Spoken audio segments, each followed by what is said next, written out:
Also, shout out to books that I didn't finish. I can see 5 of them. Hey guys, it's Serena, and today I'm going to be talking about my top 7 books of 2014. Definitely want to do some honorable mentions. Obviously going to mention Saga. This is a graphic novel series by Brian K. Vaughan and Fiona Staples. It's beautiful.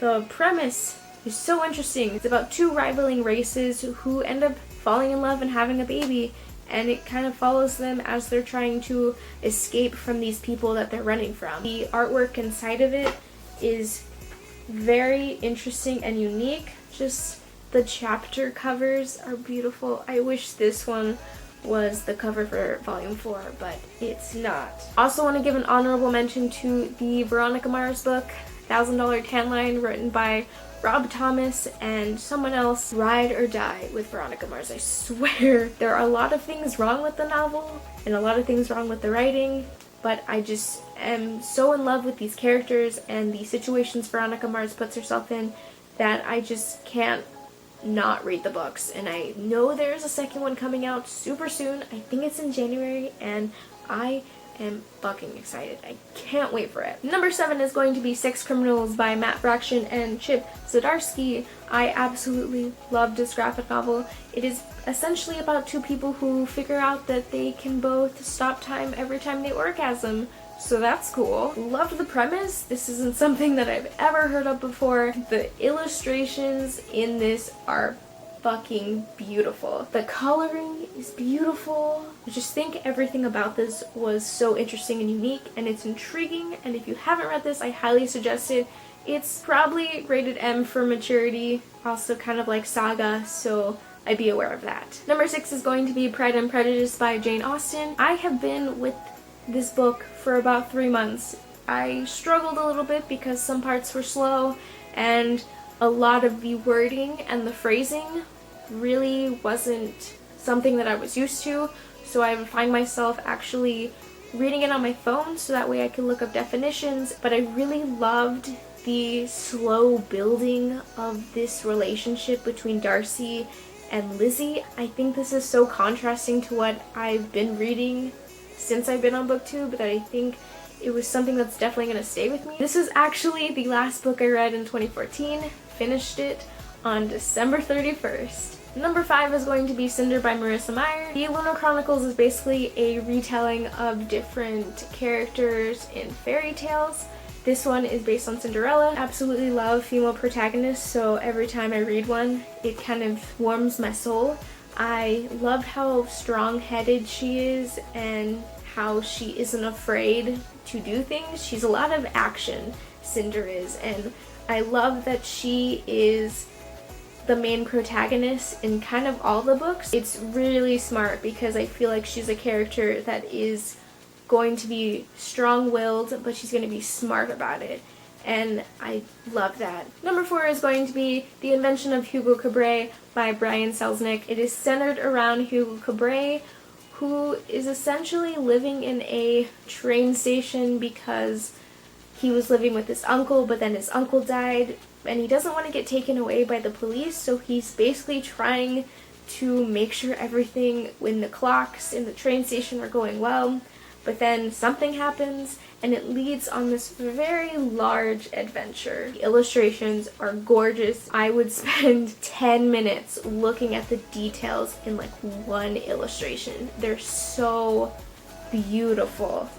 Oh, there's so much detail, and the story that intertwines with the pictures and everything, it's just can't even put into words how much I love this novel. The movie, oh man, the movie is brilliant.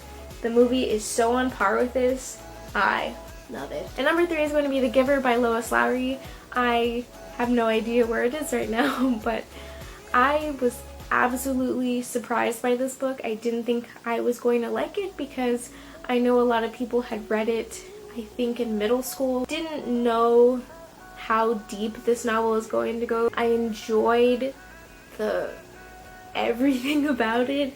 I made a Giver review and movie review if you want to see my thoughts after the movie, and a little bit more in depth into the book, because I can't even make myself into words. Number 2 is going to be Gone Girl by Gillian Flynn. This is no surprise. This book is essentially about Nick and Amy Dune.